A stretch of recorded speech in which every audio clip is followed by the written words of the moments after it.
అందరికీ నమస్కారం అండి. చాలామంది ఆడవాళ్ళని అంటూ ఉంటారు, ఏంటి మీకు ఏం తెలుసు అని. ఆడవాళ్ళని ఏంటి మీ ఆడవాళ్ళ గొప్ప, మీకు ఏం తెలుసు, సంపాదించేది నేను తెచ్చి పెడుతున్నాను కదా, నువ్వు ఇంట్లో తిని కూర్చో, నీకెందుకు అన్ని విషయాలు, నీకేం చెప్పాలి, నీకు చెప్పాల్సిన అవసరం లేదు అని అంటూ ఉంటారు. కొంతమంది భార్యలకి భర్త జీతం ఎంతో కూడా తెలీదు, చెప్పరు, ఏ విషయాలు చెప్పరు. ఎప్పుడు ఆ వంటింటి కుందేలాగాను ఆ వంటింట్లోనే ఉంటారు. తోముకున్నామా, కడుక్కున్నామా, వీళ్ళకి వండి పెట్టామా, క్యారేజీలు పెట్టామా, ఉతుక్కున్నామా, ఇదే జీవితం. కొంతమంది ఆడవాళ్ళు పాపం చేసుకున్నాము ఇంకంతే, మన తలరాత, నా జాతకం ఇంతే ఉంది, ఇంకా నా కర్మ అంతే, ఇంక ఏం చేయలేము, భరించాల్సిందే అని పద్ధతిగా సాంప్రదాయ పద్ధతిగా ఉన్న ఆడవాళ్ళు కూడా చాలామంది ఉన్నారు ఈ రోజుకి కూడా. కొంతమంది మరి భర్తలు ఆడవాళ్ళని ఎందుకంత చులకనగా చూస్తారు? అసలు ఆ భార్య లేకపోతే ఆ ఇల్లు ఎలా ఉంటుందో ఎప్పుడైనా ఆలోచించారా? అంటే ఉన్నప్పుడు ఆ మనిషి విలువ వాళ్ళకి తెలీదా? ఎవరైనా భార్య లేని వాళ్ళని ఒకసారి కదిపి చూడండి, మీ పరిస్థితి ఏంటండి, ఆవిడ లేరు, ఎలా ఉన్నారని అడగండి, వాళ్ళు చెప్తారు ఆ భార్య విలువ ఏంటనేది. భార్య ఉన్నప్పుడేమో వాళ్ళని విలువగా చూడరా, ఇష్టం వచ్చినట్టు మాట్లాడుతూ ఉంటారు, కానీ లేనప్పుడు మాత్రం ఆ విలువ తెలుస్తూ ఉంటుంది. ఒక 10 రోజులు ఊరెళ్ళిందా అనుకోండి, ఒక 4 రోజులు బయట చక్కగా రెస్టారెంట్లో తెచ్చుకుంటారు, ఆర్డర్లు పెట్టుకుంటారు, బిర్యానీలు అన్నీ తింటారు, బాగుంటుంది. ఒక 15 రోజులు అయిన తర్వాత అమ్మో బయట ఫుడ్ పడట్లేదు, కడుపులో మంట వస్తుంది, వచ్చే అని ఓ ఫోన్లు చేసి రప్పించేస్తూ ఉంటారు. అప్పుడు తెలుస్తుంది కదా మీ భార్య విలువ ఏంటనేది. ఉన్నప్పుడు తెలీదు. ఒకసారి ఆడవాళ్ళు లేని ఇల్లుని చూడండి, ఆడవాళ్ళు ఉన్న ఇల్లుని చూడండి, ఎంత కలకల్లాడుతూ ఉంటుందండి ఆడవాళ్ళు అంటే. ఏదైనా పండగ వస్తే నిజంగా ఆ ఇల్లు ఎంత బాగుంటుందండి. చక్కగా ముగ్గులు పెడతారు, ఉగాది వచ్చినా, సంక్రాంతి వచ్చినా, మనకి వినాయక చవితి వచ్చినా, ఏ పండగ వచ్చినా, దసరా వచ్చినా చక్కగా పట్టు చీరలు కట్టుకుంటూ ఉంటారు. పండగని హడావిడి, అసలు పిండి వంటలే కానీ ఏదైనా కానీ అసలు ఆ ఇల్లు ఎంత కలకల్లాడుతుంది. పూజలు చేస్తారు, గుళ్ళకి వెళ్తూ ఉంటారు. అదే ఆడవాళ్ళు లేని ఇల్లు చూడండి ఎలా ఉంటుందో. మీ ఇంటికి అసలు ఎవరన్నా వస్తారా? మీ భార్య లేకపోతే మీ ఇంటికి ఎవరన్నా వస్తారా? పొరిగింటమ్మన్నా ఎవరన్నా వస్తారా? అసలు ఎవరూ రారు. ఏ పేరెంటానికి పిలిచేవాళ్ళు ఉండరు. ఆడవాళ్ళు ఉంటేనే ఎవరైనా మన ఇంటికి వస్తారు, లేకపోతే ఇంట్లో ఎవరు ఆడవాళ్ళు లేరని చెప్పేసి ఎవరు పిలవడానికి కూడా రారు, మీ ఇంటికి ఎవరూ రారు. మరి అక్కడ భార్య విలువ ఎంత అనేది అర్థమైందా అండి మీకు? ఎవరికైనా అర్థమైందా భార్య ఉంటే ఎంత విలువ ఉంటుందో అనేది? సంపాదన ఒకటే కదండి, మీరు సంపాదించి తెచ్చేస్తారు, కానీ మీకు కంచంలో వేడివేడిగా అన్నం రావాలి అని అంటే అది పొయ్యి ఎక్కిచ్చేది ఎవరండి? ఆ భార్యకి వండి పెడితేనే కదా మీకు వేడివేడిగా టైంకి అందుతుంది. మరి అది గమనించారా? మీరు డబ్బులు తెచ్చేస్తే డబ్బులను కంచంలో పెట్టుకుని తినగలరా? దాన్ని వండి పెట్టాలి కదా. మరి అప్పుడు భార్య విలువ తెలియలేదా అండి? మీరు ఏదైనా సమస్య వచ్చినప్పుడు ఆవిడకి చెప్పండి, ఇది సమస్య వచ్చింది, ఏం చేయాలో అర్థం కావట్లేదని చెప్పండి. ఆవిడ నిమిషాల మీద ఆలోచించి అది ఇది కాదని ఇలా చెయ్యండి అని సలహా ఇస్తుంది. ఎంతమంది భార్యలు అలాగ తెలివిగా ఉపయోగించి సలహాలు ఇచ్చి కుటుంబాన్ని నెగ్గుకొస్తున్నారో మీకు ఏమన్నా తెలుసా?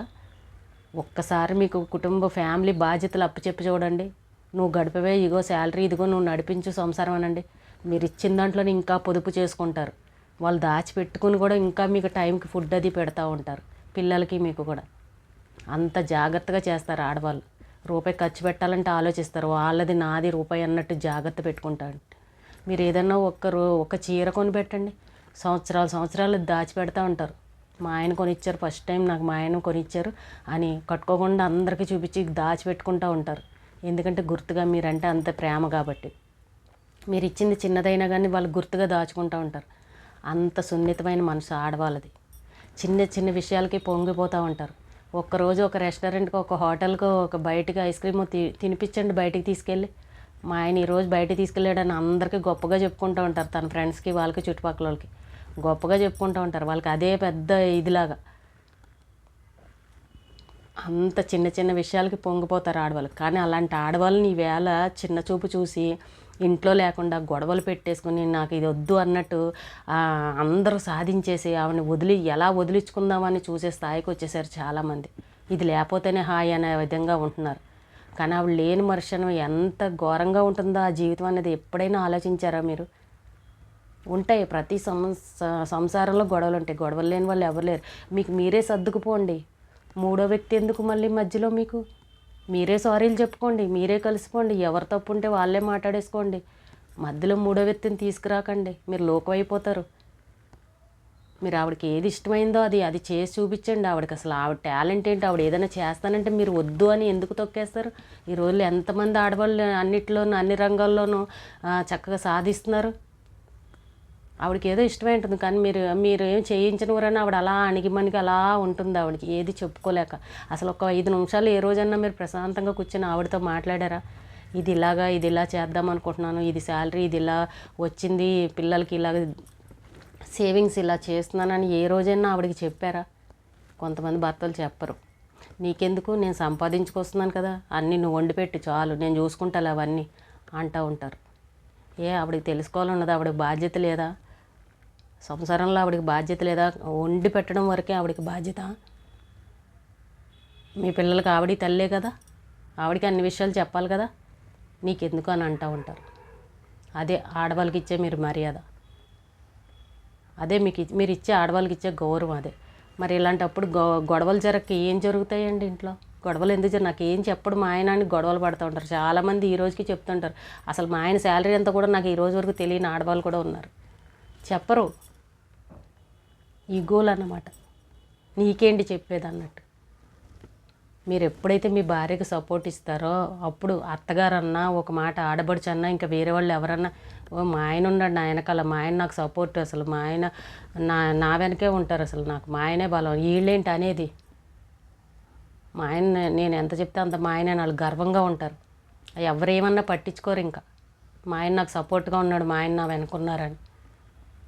కానీ అవకాశం మీరు ఇవ్వరు వాళ్ళకి. లోకుగా చూస్తారు. చేసుకున్న భర్తే మీరు లోకుగా చూస్తే ఇంకా బయట వాళ్ళు ఎందుకు చూడరు? మీరు మీ భార్యకి సపోర్ట్గా ఉంటేనే కదా వేరే వాళ్ళు మీ భార్యను వచ్చి అనే అవకాశం ఉండదు. మీరే సపోర్ట్ లేకుండా మీరే ఇష్టం వచ్చిన మాటలు మాట్లాడితే ఇంకా అందరూ అంటూనే ఉంటారు. మీ ఇద్దరిని చూసి ఇంకో నలుగురు చెప్పుకుంటూ ఉంటారు, వీళ్ళు ఎప్పుడు కొట్టుకుంటూ ఉంటారు, ఎప్పుడు చక్కగా ఉండరు అని అంటూ ఉంటారు. మీరు ఒకరికి ఆదర్శంగా ఉండాలి, కానీ మీరు ఇలా కొట్టుకుంటే బయట వాళ్ళకి చూసే వాళ్ళకి ఏ విధంగా ఉంటుంది? మనం ఎప్పుడూ మనకొకళ్ళు చెప్పే విధంగానే ఉండాలి తప్ప మనమే తప్పు చేయకూడదు కదా. చాలామంది ఆడవాళ్ళు బాధపడేది ఇదే, ఇంట్లో విలువ లేదు, భర్త అనేది అసలు నన్ను బాగా చూడట్లేదు, కొడతా ఉంటారు, విలువ లేకుండా చూస్తారు, తిడతా ఉంటారని చాలామంది ఎంతోమంది ఆడవాళ్ళు చెప్పుకుంటూ ఉంటున్నారు. కానీ వాళ్ళు ఉన్నప్పుడు మీకు ఆ విలువ తెలియదు. ఎవరినన్నా అడిగి చూడండి భార్య లేని వాళ్ళని, ఏంటి పరిస్థితి అని. ఇంకా జీవితం శూన్యం అన్నమాట, శూన్యమే. ఇంకా ఎందుకు ఇవన్నీ చెప్తున్నారు? అందరి కొంపల్లో ఉన్న గొడవలే కదా, ఎందుకు ఇలా చెప్పడం అని మీరు అంటూ ఉంటారు. ఇప్పుడు ఈ రోజుల్లో చదువుకున్న పిల్లలే పెళ్ళిళ్ళు చేసుకొని విడిపోయే పరిస్థితికి వస్తున్నారు. ఎన్ని విడాకుల కేసులు అంటే ఎక్కడ చూడండి, ఏ ప్రోగ్రాంలు చూసినా ఈ భార్యాభర్తల గొడవలే కనబడుతున్నాయి. ఎక్కడ టాపిక్ చూసినా భార్యాభర్తల గొడవలు. మనకు ఊళ్ళల్లో పూర్వకాలం ఊళ్ళల్లో ఉంటే ఎవరైనా చదువుకోలేని వాళ్ళు ఉంటే ఎవరైనా భార్యాభర్తలు కొట్లాడుకుంటే ఏ పెద్ద మనిషి వెళ్ళి 4 కేకలు వేస్తారు. ఆ అబ్బాయినో 4 ఏరా నువ్వు ఇలా ఎందుకు చేస్తున్నావు, అమ్మాయి నువ్వు ఇలా చేస్తామని 4 కేకలు వేసి బెదిరించి వాళ్ళని సరిగ్గా ఉండండి అని బెదిరిస్తూ ఉంటారు. వాళ్ళు 2వ రోజుకి సెట్ అయిపోతారు, మళ్ళీ కలిసిపోతారు. కానీ ఇక్కడ చదువుకున్న వాళ్ళు చేస్తున్నారు ఈ పని. చదువుకున్న అన్ని తెలివితేటలు ఉన్న వాళ్ళే ఈవేళ కొట్టుకుని మాకు వద్దు అని విడాకులు తీసుకునే పరిస్థితికి వచ్చేస్తున్నారు. చిన్న మాట అంటే ఒకళ్ళొకళ్ళు పడట్లే. అందుకోసమే నేనైనా ఇంకొకళ్ళైనా కొట్టుకోకుండా భార్య విలువ భర్తకు తెలియాలి, భర్త విలువ భార్యకి తెలియాలి, కలిసి ఉండండి అని చెప్పడం కోసం. చిన్న చిన్న గొడవలు ఉంటే పట్టించుకోకండి, విడాకుల దాకా వెళ్ళకండి, కాపురాలు కూల్చుకోకండి అని చెప్తారు ఎవరైనా. ఒక్కరు కాకపోతే ఒక్కరికైనా అర్థమవుతుంది అని. ఆడవాళ్ళు లేని జీవితం అయితే మరీ ఘోరం. భార్య లేకపోతే ఇంకా జీవితం ఉండదు. అందుకే 1కి 4 సార్లు మగవాళ్ళు అర్థం చేసుకుని మీ భార్యకి ఏది ఇష్టమో దానికి అనుగుణంగా మీరు మలుచుకున్నారంటే అసలు మీ సంసారంలో గొడవలే ఉండవు. మీరు ఒకరికొకరు సారీ చెప్పుకుంటే బయటోడు ఎవడో వచ్చి చూడ కదా మీ ఇంట్లోనూ. ఎందుకలా దూరాలు పెట్టేసుకుని గొడవలు పెంచుకోవడం వల్ల సమస్యలు ఎక్కువ అవుతాయి తప్ప మీకు రెండోది వచ్చినా ఇలాగే ఉంటాయి. ఇంకోటి ఏదో చేసేద్దాం అనుకుంటే ఈ సమస్య తీరదు. మీకు మెంటల్ టెన్షన్ ఎక్కువ, ఈ గొడవలతోటి బుర్ర పనిచేయదు, మీరు చేసే పని మీద కూడా మీరు దృష్టి పెట్టలేరు. ప్రశాంతంగా ఉండండి, చిన్న చిన్న విషయాలను పెద్ద చేసుకోకండి. కనీసం ఒక్కరన్నా అర్థం చేసుకుని భార్యలను అర్థం చేసుకోండి. బాధపడే భార్యలు చాలామంది ఉన్నారు. కొంతమంది చాలా మంచి భర్తలు కూడా ఉన్నారు, చాలా బాగా చూసుకునే భర్తలు ఉన్నారు. కానీ కొంతమంది ఉన్నారు టార్చర్ పెట్టే భర్తలు ఉన్నారు. ఎందుకు టార్చర్ పెడతారో అర్థం కాదు. వాళ్ళ ఇంట్లోనే ఆడవాళ్ళు ఉంటారు కదా, వీళ్ళని ఎందుకు చులకనగా చూడడం, మీ గొప్ప ఏంటని అన్నట్టు చూసి నువ్వు ఇలాగే ఉండాలని ఎందుకు ఆంక్షలు పెడతా ఉంటారు ఆడవాళ్ళకి. కనీసం ఒక్కళ్ళైనా మారి మీ భార్యలకి కొంచెం మంచి అవకాశం ఇవ్వండి, వాళ్ళకి మాట్లాడే అవకాశం ఇవ్వండి, వాళ్ళకి స్వేచ్ఛను ఇవ్వండి, వాళ్ళ టాలెంట్ ఏంటో చూపించండి. వాళ్ళకి దేని మీద ఇంట్రెస్ట్ ఉండదు దానికి మీరు సపోర్ట్ చేయండి. ముందు సపోర్ట్గా ఉండండి. మీరు సపోర్ట్ ఉంటే తనకు మించింది ఇంకోటి ఉండదు. ఏదైనా సాధించగలరు ఆడవాళ్ళు. భర్త సపోర్ట్ ఉంది అని అంటే ప్రపంచాన్నే ఏలగలరు. అదొక్క విషయం మాత్రం ప్రతి ఒక్కరు గుర్తుపెట్టుకోండి. ఒక్కొక్కసారి మంచి మంచి సలహాలు ఇస్తారు భార్యలు, కానీ మీరు పట్టించుకోరు మగవాళ్ళు. అంతా మునిగిపోయి ఏదో చేసేస్తారు భార్యకి చెప్పకుండా. అక్కడ బొక్కబోర్ల పడ్డాక అప్పుడు వచ్చి మునిగిపోయిన తర్వాత వచ్చి భార్యకి చెప్తారు, నేను ఇలా చేశాను, వాడు అలా చేశాడు, ఇలా అయిపోయిందని మొఖాలు ఎల్లడేసుకుని అప్పుడు వచ్చి చెప్తారు. అప్పుడు బయటికి లాగలేని పరిస్థితి. ఈవిడ 4 తిడతా ఉంటుంది. చాలామంది అంటుంటారు, ఒరే ఈడు పెళ్ళమ్మాట అంటాడు, ఈడి సంసారం మొత్తం ఇళ్ళంతా పెళ్ళమే నడుపుతారని వెటకారం ఆడుతుంటారు. అది చాలా తప్పు. భార్యలు చాలా తెలివిగా సంసారాన్ని నడిపించగలరు. అది మీకు తెలియదు ఆ విషయం, కానీ మీరు అవకాశాన్ని వాళ్ళకి ఇవ్వరు. ఏదైనా సమస్య వచ్చినా కూడా ఇట్టే చిటికలో తెలివిగా మార్చగలరు. అంత తెలివితేటలు ఉంటాయి భార్యలు, కానీ మీరు తక్కువ అంచనా వేస్తారు వాళ్ళని. అంటూ ఉంటారు చూసారా, భార్య ఆడది తప్పు చేయాలంటే గడపకు కూడా తెలియకుండా చేయొచ్చు అని అంటారు. సామెత కూడా ఉంది చూసారా. వాళ్ళు సాధించుకుంటే ఏదన్నా చేయగలరు. అయినా సరే కట్టుబడి మనం ఒక సాంప్రదాయంగా ఒక పద్ధతిగా ఉండాలని ఈ రోజుకి అణిగి మణిగి భర్త ఒక మాట అన్న, అత్తమామ ఒక మాట అన్న భరించి అలా కాపురాలు చేసుకొచ్చే ఆడవాళ్ళు ఇంకా ఉన్నారు. అలాంటి వాళ్ళు కూడా అర్థం చేసుకుని, మీరు భార్యలను అర్థం చేసుకుని వాళ్ళకి ఒక గౌరవాన్ని ఇవ్వండి. విడగొట్టుకునేదాకా రాకండి. తెలియట్లేదు, ఇప్పుడున్న పిల్లలకి తెలియట్లేదు. చెప్పండి ఎవరన్నా ఉన్నా కూడా, అలా కాదు ఇలాగాని. అందరూ ఇగ్గోలే, అందరికీ ఇగ్గోలు పోతున్నారు. నువ్వెంతంటే నువ్వెంత అన్నట్లు వేసిపోతున్నారు. అందరూ చక్కగా కలిసి ఉండండి. ఎవరూ భార్యలు లోకు చేసుకోవద్దు. ఆవిడ లేని మనిషి నిజంగానే మీకు జీవితం అనేదే లేదు మగవాళ్ళకి. నేను ఖచ్చితంగా చెప్తున్నాను, మీరు ఎవరి దగ్గరైనా తెలుసుకోవచ్చు. ప్రతి ఒక్కరూ తెలుసుకుంటారని ఇలాంటి వీడియోలు చేయడం జరుగుతూ ఉంది. ఈ రోజుకి ఇదేనండి వీడియో. రేపు మళ్ళీ ఒక మంచి వీడియోతో మళ్ళీ కలుద్దాం.